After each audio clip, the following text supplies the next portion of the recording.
Hello, this is Miss Arcadia giving a lesson on ending letter sounds. As you can see, I have a couple objects here that I found around the house, and I'll be using my movable alphabet to identify the ending sound. My first object here is a box. Box.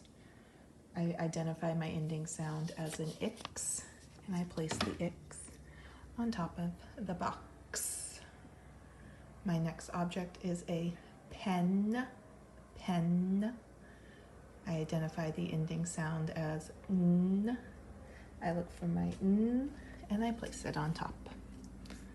So far I have box and pen. My next object is a ball. Ball. Again, I use my movable alphabet to find L and I place it above.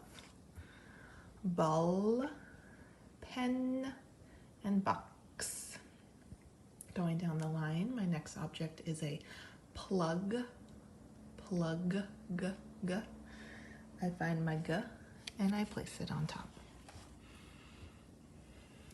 Plug, ball, pen, and box. My last object is a hat. Hat. I find my T and I place it on top. 5 objects I found around the house and I identified their ending sound, the last sound in the word. Hat, plug, ball, pen, and box. This is your lesson on ending sounds.